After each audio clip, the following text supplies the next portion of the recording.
Olá, meu nome é Bruno Sacramento, eu sou advogado da União no Brasil e sou mestrando em Direitos Fundamentais pela Universidade de Lisboa.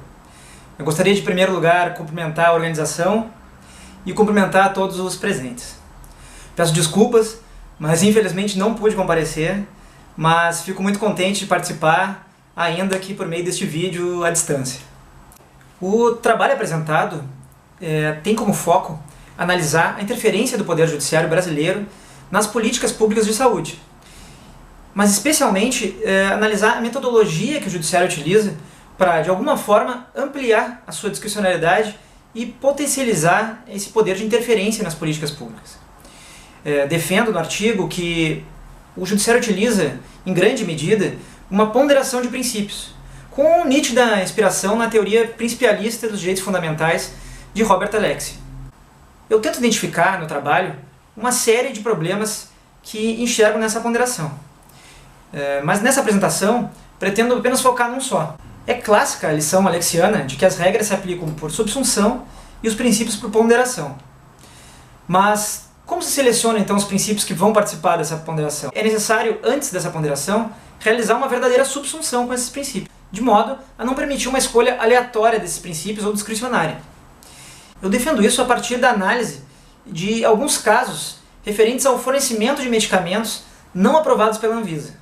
São decisões em que envolvem a determinação ao Estado brasileiro da entrega ou do pagamento de medicamentos que não foram aprovados pela Agência Brasileira de Vigilância Sanitária. Eu começo a análise, então, desses casos, para depois passar a análise do problema identificado. Bom, o fornecimento de medicamentos não aprovados pela Anvisa se insere dentro de um fenômeno maior, que é a judicialização da saúde.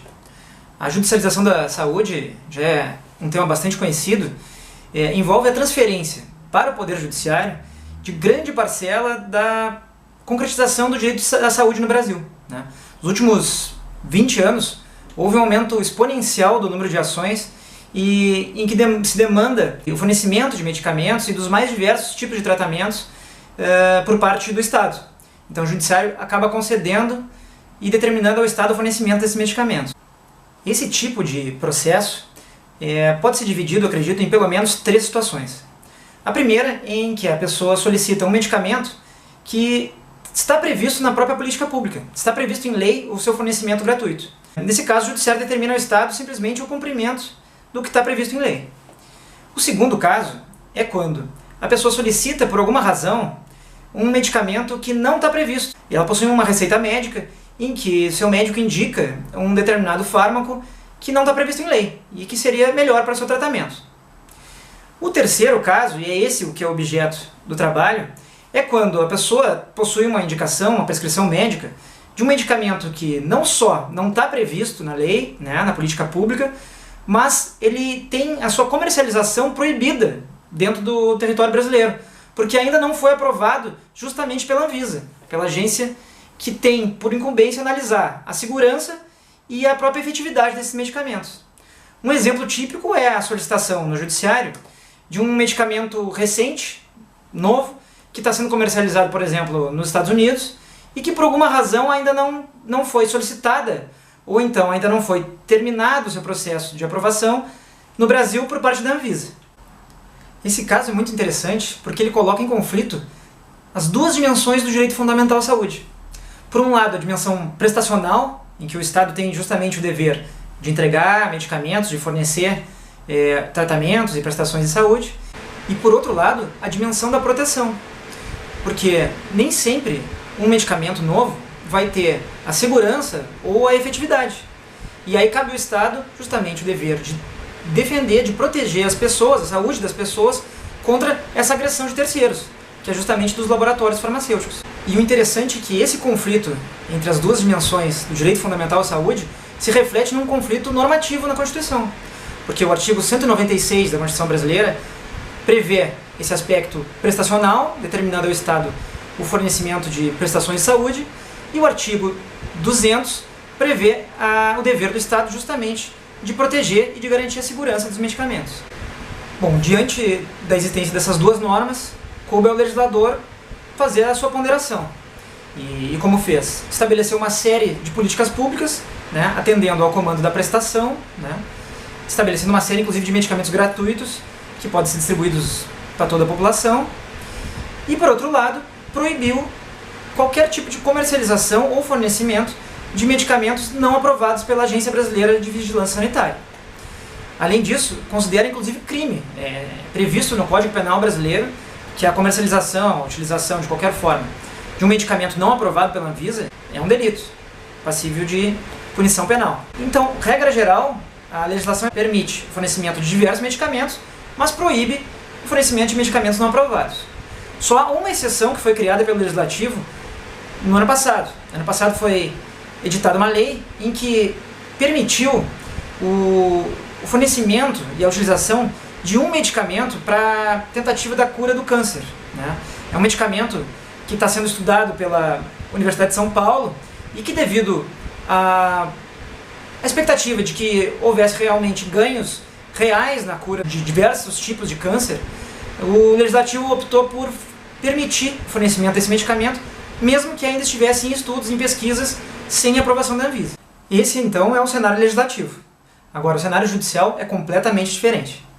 Como a gente viu, diversas são as decisões em que o judiciário, mesmo diante da proibição geral do fornecimento de medicamentos sem registro, libera, determinando então ao Estado que custeie ou que forneça esse medicamento.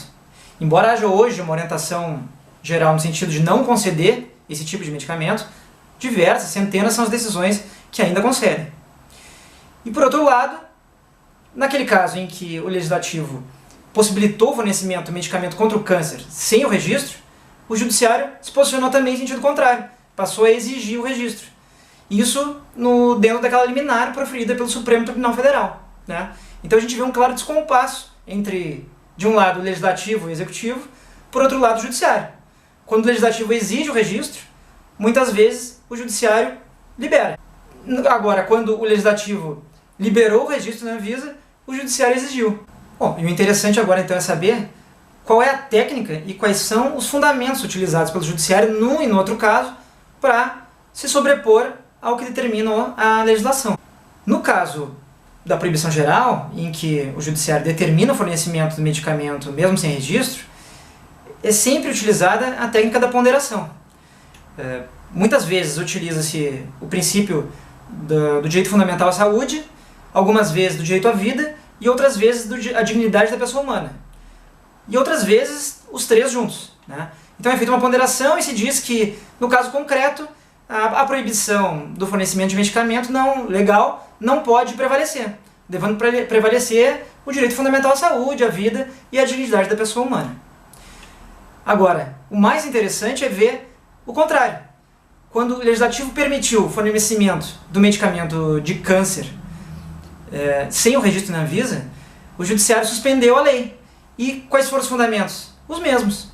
O Judiciário disse, então, que não poderia a lei dispensar o registro como requisito para fornecimento do medicamento, porque estaria ferindo os princípios do direito à saúde, do direito à vida e da dignidade da pessoa humana. Essa é a questão, né? Para decidir exigir o registro ou dispensar o registro, os fundamentos utilizados são os mesmos. A técnica é justamente essa ponderação de princípios. E é justamente isso que eu analiso no meu trabalho. No momento que vai se fazer uma ponderação, não se pode escolher princípios. Na verdade, deve-se utilizar os princípios que, naquele caso concreto, estão em conflito. A ponderação, na verdade, é uma técnica de resolução de conflito entre normas que têm o caráter de princípio. Nesse caso, seria a norma do artigo 196, que prevê as prestações de saúde como um dever do Estado, versus a norma do artigo 200, que incumbe ao Estado o dever de proteger, de garantir a segurança desses medicamentos. Essas normas, de fato, estão em conflito.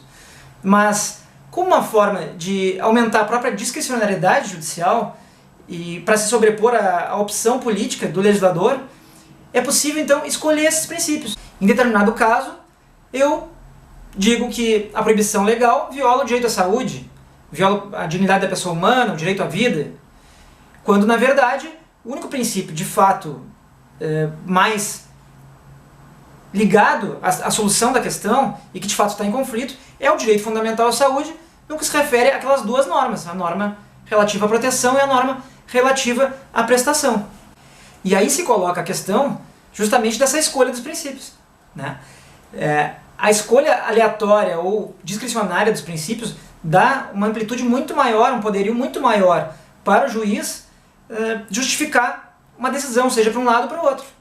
E aí que está a necessidade de se deixar claro que, embora os princípios sejam as normas que se aplicam por meio de ponderação, na verdade, a colisão dos princípios se resolve por uma ponderação, antes dessa ponderação, a única solução, a única forma de aplicar a norma ao caso concreto é por meio de uma subsunção.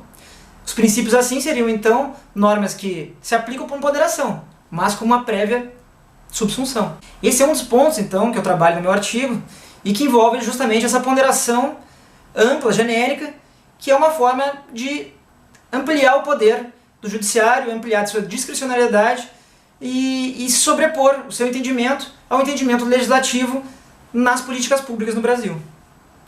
Bom, com isso eu encerro e deixo já aqui o meu e-mail para que eventual dúvida possa ser encaminhada. Muito obrigado.